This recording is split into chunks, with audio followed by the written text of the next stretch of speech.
শবে বরাতের 15ই শাবান, এটা একটা মৌসুম। এরকম করে আমলের কিছু মৌসুম আছে, কি আছে, সিজন আছে। সবচেয়ে সেরা সিজনটা হচ্ছে রমাদান।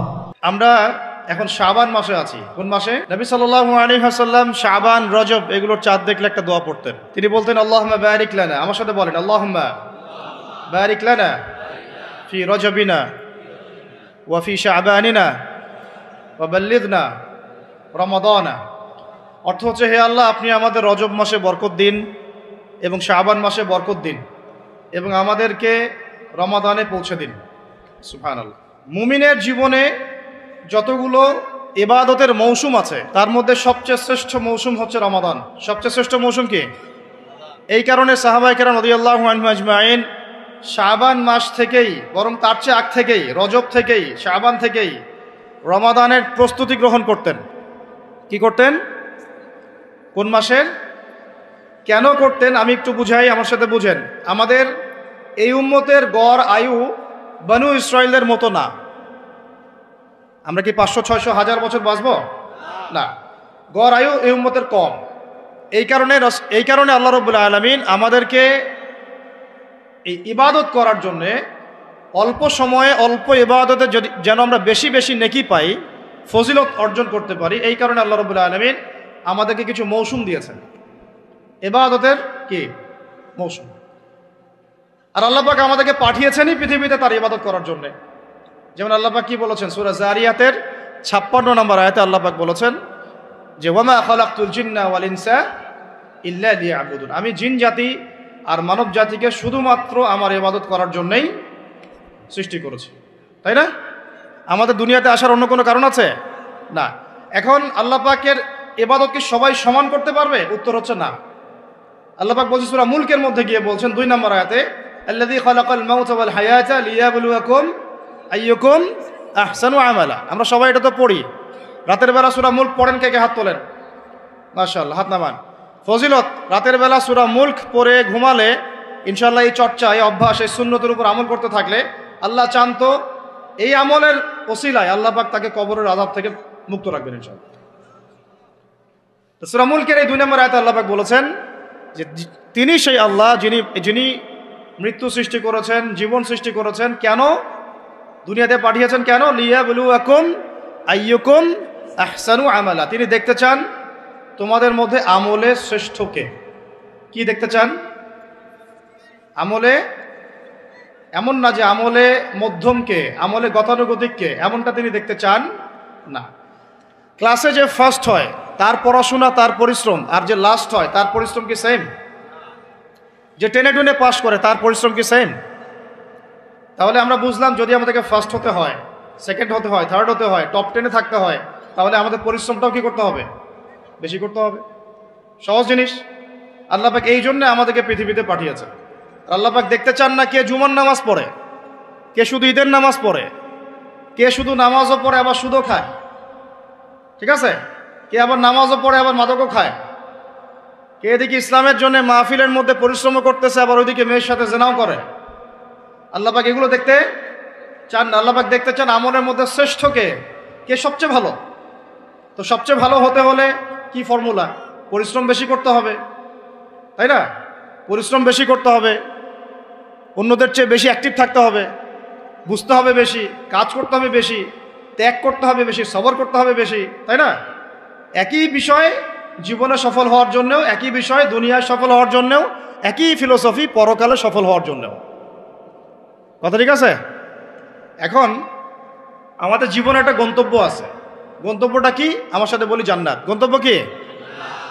জান্নাতে যে ব্যক্তি যেতে পারবে তার দুনিয়া সফল, আখেরাত সফল। যে ব্যক্তি যেতে পারবে না তার দুনিয়াও বরবাদ, আখেরাতও বরবাদ। দুনিয়াতে নাম, যশ, খ্যাতি, টাকা, সম্পদ, পদ, রাষ্ট্রীয় ক্ষমতা ইত্যাদি থাকতে পারে, যদি সে ব্যক্তি পরকালে পুলসিরাত পার হতে না পারে সে সফল নয়, সে সফল নয়। কথা ঠিক আছে? এখন মনে করেন পৃথিবীর সবচেয়ে প্রতাপশালী একজন মানুষ ছিল ফেরাউন। কি নাম ছিল? সে কি পরকালে সফল? এখন কি সে সফল? কেন সফল না? কারণ দুনিয়ার জীবনে সে আল্লাহর হুকুম মানে নাই, এই পরীক্ষায় সে ফেল করছে। একই বিষয় এখানে অনেকের অনেক বড় বড় সম্পত্তি থাকতে পারে, ক্ষমতা থাকতে পারে, যদি ঈমান আমল এবং ইসলাম ঠিক না থাকে সে দুনিয়াতেও সফল না, পরকালেও সফল না। এরকম অনেক কথা আল্লাহ কোরআনে বলেছেন। সত্যি কথা বলতে আমরা এই কোরআনের প্রতি সত্যিকার অর্থে শ্রদ্ধাশীল না। মুখে মুখে বলি আমরা কোরআন ফলো করি, কোরআন ভালোবাসি, কোরআনের জন্য জান দিব ইত্যাদি ইত্যাদি। অনেক সময় দেখা যায় কোরআন আমরা তেলাওয়াতও করতে পারি না। যেই কিতাব তেলাওয়াতি করা শিখলাম না তার জন্য আপনি জীবন দিবেন? যে কিতাবের তেলাওয়াতি আপনি শিখতে পারলেন না এখন সেই কিতাবের হুকুম বাস্তবায়ন করবেন, এই পর্যন্ত ঈমান তো যাওয়া অনেক দূরের কথা, তাই না বিষয়টা? এর প্রতি ভক্তি শ্রদ্ধা তো আসবে না, কারণ তিলাওয়াতি তো এখন শিখছেন না, অনুবাদ পড়ছেন না, আয়াতের অর্থগুলো জানছেন না। এটা আল্লাহ পাক এই মানব জাতির জন্য পাঠিয়েছেন, পুরো মানব জাতির জন্য, শুধু মুসলিমদের জন্য না। এখানে আল্লাহ বলেছেন চুরি করলে চোরের হাত কেটে দাও। কি করো? কে শুনবে এই কথা? এখন কে মানবে এই কথা? আল্লাহ পাক বলেছেন যদি জেনা করে জনসমক্ষে 100 বেত্রাঘাত করবা। সূরা নূর, কোন সূরা? সূরা নূর আয়াত নাম্বার 2-3, বাসায় গিয়ে চেক করে দেখেন। আর চোরের হাত কাটা সূরা মাইদা, কোন সূরা? সূরা মাইদা। আমি নিজে নিজে কোনো কথা বলতেছি না, এই কিতাবেই আছে। আল্লাহ পাক বলেছেন যদি ডাকাতি করে, ডাকাতি ডান দিকের হাত বাম দিকের পা, ডান দিকের হাত বাম দিকের পা, এটা কে কাটবে? কারা কাটবে? সাধারণ মানুষ? আপনি পারবেন? যার কাছে অথরিটি আছে তার উপর দায়িত্ব এটা, আমাদের উপর এটা দায়িত্ব না। আমাদের দায়িত্ব কি? আমাদের দায়িত্ব হচ্ছে জানানো, প্রচার করা, কারণ আমার কাছে ইলমটা আছে। এরপরে যদি সে না করে তার ফল সে ভোগ করবে, তার হিসাব সে দিবে। আমাদের কাছে এই পর্যন্ত শেষ, কুল্লু খালাস। আর এরপরে যদি আল্লাহ পাক আপনাকে নিয়ে যান উপরে, তখন আপনি সেটা করবেন ইনশাআল্লাহ তাআলা। ঠিক আছে? এখানে আছে, এর ব্যাখ্যা তো হাদিসও আছে। মাদক দ্রব্য সেবন করে, কি সেবন করে? 40টা বেত্রাঘাত। কয়টা? কে মানে কোরআনের কথা? নবীজি বলছেন সুদ যে ব্যক্তি ছাড়ে না সে যেন তার মায়ের সাথে জেনা করে। এগুলো এখন কাকে ওয়াজ করবেন? এগুলা কে শুনবে এই কথা? সুদী এনজিওর 6 লাখ দেশ ভরে, তারপরে এমন কোনো গ্রাম নাই, এমন কোনো শহর নাই, এমন কোনো ব্যাংকিং সিস্টেম নাই যেখানে সুদ নাই। নবীজি বলছেন আমি সুদের সাথে সম্পৃক্ত 4 শ্রেণীর মানুষকে অভিশাপ দিয়ে গেলাম। বলে নাউজুবিল্লাহ। আমাকে বুঝান তো, নবীর অভিশাপ নিয়ে কেউ জান্নাতে যাবে?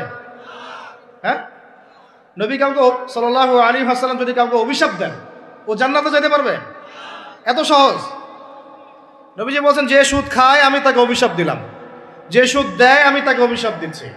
যে সুদ খায়ও না দেয়ও না কিন্তু সাক্ষী থাকে, কি থাকে?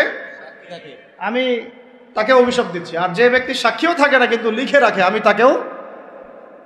বলেন তো এর মধ্যে পড়লো কি না? পুরো সিস্টেমটা পড়ে নাই? পড়েছে। আরো আছে, এই যে মেয়েরা কি শুনতে পারতেছে? যেসব মেয়েরা পুরুষের পোশাক পরে, যেসব মেয়েরা পুরুষের পোশাক পরে, এটা হচ্ছে এগিয়ে যাওয়ার বিশ্ব বলে। আগাচ্ছে এরা কিয়ামতের দিকে। কোন দিকে? ধ্বংসের দিকে, কিয়ামতের দিকে, যদি না ফিরে আসে, যদি না ফিরে আসে। আল্লাহ পাক বলেছেন ফাযাক্কির, তুমি উপদেশ দাও, ইন নাফআতিয যিকরা, যদি উপদেশ কাজে আসে, সায়াযাক্কারু মান ইয়াখশা, যে আল্লাহকে ভয় করে দ্রুত ফিরে আসবে ইনশাআল্লাহ। আল্লাহকে যারা ভয় করি আমরা ফিরে আসবো না ইনশাআল্লাহ? আল্লাহ পাক বলছে ফাযাক্কির, উপদেশ দাও, ইন্নামা আনতা মুযাক্কির, তুমি শুধু উপদেশ দাতা, লাস্তা আলাইহিম বিমুসাইতির, তুমি কারো প্রতি দারোগা নও। আমরা কারো প্রতি কি নই? দারোগা নই। আমাদের কাজ কি? বাল্লিগু আন্নী ওয়ালাউ, প্রচার করো একটা আয়াত যদি যান, ব্যাস। এরপর যদি না মানেন আপনার প্রস্তুতি আপনি গ্রহণ করেন। নবীজি বলেছেন সাল্লাল্লাহু আলাইহি ওয়াসাল্লাম কোনো মেয়ে যদি ছেলের পোশাকও পরে, মানে ছেলের মতো শার্ট, ছেলের মতো প্যান্ট, জিন্স, গেঞ্জি, টি শার্ট, নাউজুবিল্লাহ, তাহলে নবীজি বলছেন ওই মেয়ের উপরে আমার অভিশাপ। এগুলো নিয়ে বললে তো অনেক কথা।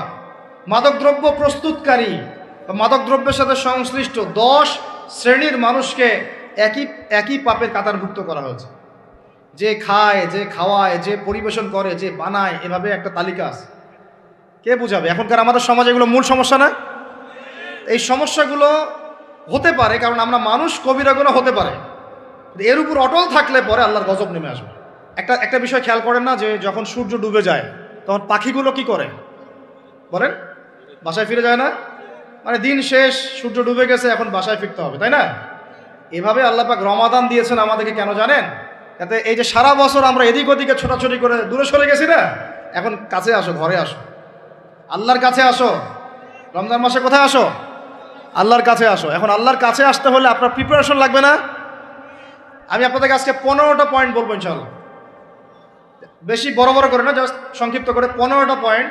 এই পয়েন্টগুলো আমাদেরকে রমজানের আগেই নিজের মাথায় ঢুকাইতে হবে, পাক্কা নিয়াত করতে হবে আল্লাহ পাক যেন আমাকেও তৌফিক দেন, আপনাদের সবাইকে তৌফিক দান করেন। তার আগে বলে নেই, রমাদান মাস ব্যাপী ইনশাআল্লাহ তাআলা আমাদের একটা অনলাইন মাদ্রাসা আছে, তহা জিন্নুরাইন, না দেখেছেন না? তহা জিন্নুরাইন ইসলামিক অনলাইন মাদ্রাসা। এর ব্যবস্থাপনায় কোরআন শিক্ষার কোর্স চালু করা হয়েছে আলহামদুলিল্লাহ। আপনারা ঘরে বসেই এখানে কোরআন শিখতে পারবেন ইনশাআল্লাহ। আমি ক্লাস নিব ইনশাআল্লাহ, বেশি না, প্রত্যেক দিন 1 থেকে 1.5 ঘন্টা সময় দিবেন। যারা কোরআন শিখতে জানেন না, একেবারেই জানেন না, ইনশাআল্লাহ 1 মাসের মধ্যে শিখাই দেবো ইনশাআল্লাহ। এটা একটা বিষয়। আরেকটা অ্যানাউন্সমেন্ট দেই, ইনশাআল্লাহ আরও একটা course Taha Jinnurain Arabic Islamic online মাদ্রাসার ব্যবস্থাপনায় চালু করা হবে রমজান মাসে। সেটা হচ্ছে কোরআনের অনুবাদ শেখার উপরে। কিসের উপরে? কোরআনের অনুবাদ, আন্ডারস্ট্যান্ড কোরআন অ্যান্ড সলা দ্য ইজি ওয়ে, এই কোর্সটা ইনশাআল্লাহ 1 মাসে তো সম্ভব না। 1 মাসের মধ্যে আমরা একটা প্রামাণ্য ধারণা দিব যে কিভাবে আপনি কোরআনের অনুবাদ করবেন, এখানে আরবি ভাষা শিখবেন কিভাবে, আরবি ব্যাকরণ শিখবেন কিভাবে। রমজান শেষ হওয়ার পরেও এই কোর্সটা চলতে থাকবে, রমজান মাসেও এই কোর্সটাও চালু করা হবে ইনশাআল্লাহ। আপনারা সবাই শরীক হওয়ার চেষ্টা করেন ইনশাআল্লাহ, এবং এটা নারী পুরুষ আবার বৃদ্ধ সবার জন্য উন্মুক্ত ইনশাআল্লাহ। আর এছাড়া আমাদের একটা ইসলামিক ডিপ্লোমা কোর্সও চলছে, এটা হচ্ছে men's diploma in Islamic studies. এখানে 6টা সাবজেক্ট শিখবেন। কয়টা ভাই? 6টা সাবজেক্ট শিখবেন মাত্র 3 থেকে 4 মাসের মধ্যে। সাবজেক্ট নাম্বার 1 হচ্ছে কোরআন, 2 হচ্ছে হাদিস, 3 হচ্ছে নবীর সিরাত সাল্লাল্লাহু আলাইহি ওয়াসাল্লাম, 4 হচ্ছে ইসলামের ইতিহাস, 5 হলো ফিকহ এবং 6 হচ্ছে আকীদা। এই 6টা সাবজেক্ট আপনারা শিখবেন 4 মাসে ইনশাআল্লাহ। এটা শর্টকাট কোর্স, কারণ আমি দেখেছি লম্বা সময় ধরে পড়াইতে চাইলে মানুষ পড়তে চায় না, অত ধৈর্য এখন মানুষের নাই।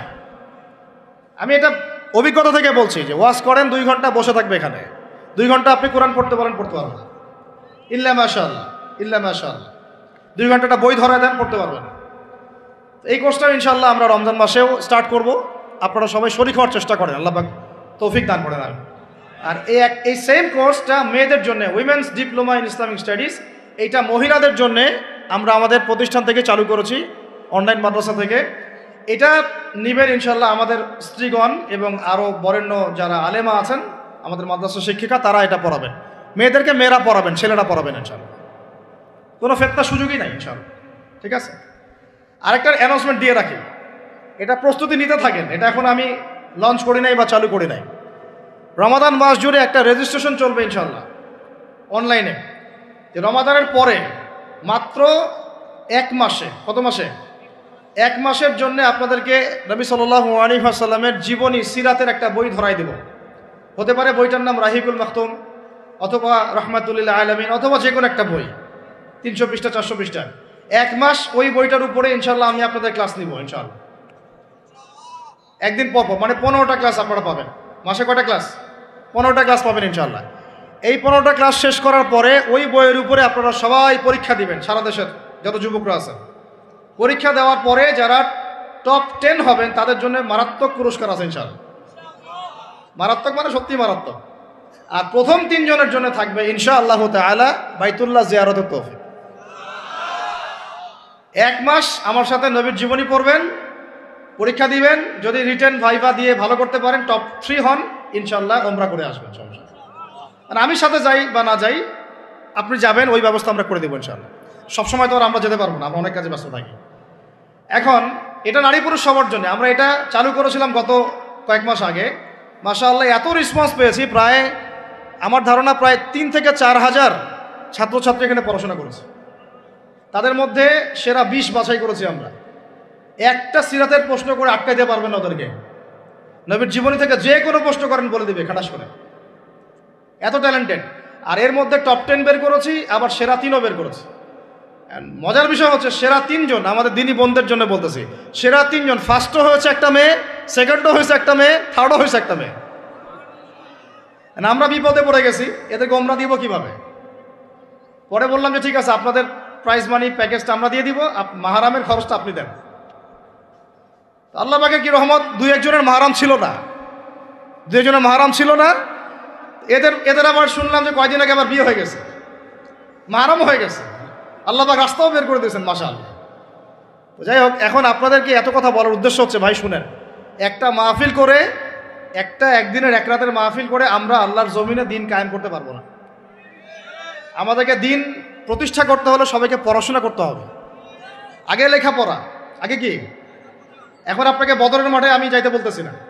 আগে আপনি কি করবেন? আগে লেখাপড়া করবেন, ইলম অর্জন করবেন। হ্যাঁ, যাওয়ার সিচুয়েশন তৈরি হলে আপনি যাবেন, যদি সেরকম পরিস্থিতি আসে তখনকার কথা তখন। আগে আপনি কি করবেন? ইলম অর্জন করবেন, উলামায়ে কেরামের সোহবতে থাকবেন, একা একা পড়াশোনা করবেন না, আলেমদের সোহবতে পড়াশোনা করবেন, ঠিক আছে? একা একা পড়বেন না, আমি আবার বলতেছি, একা একা নিজে নিজে পড়াশোনা করে নিজেকে পণ্ডিত মনে করবেন না। অবশ্যই উলামায়ে কেরামের কাছে এসে পড়াশোনা করতে হবে।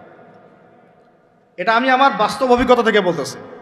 আজকে থেকে 10 বছর আগে আমি নিজেও এই কথাটা বুঝতাম না যে এইটা কত বড় বিষয়।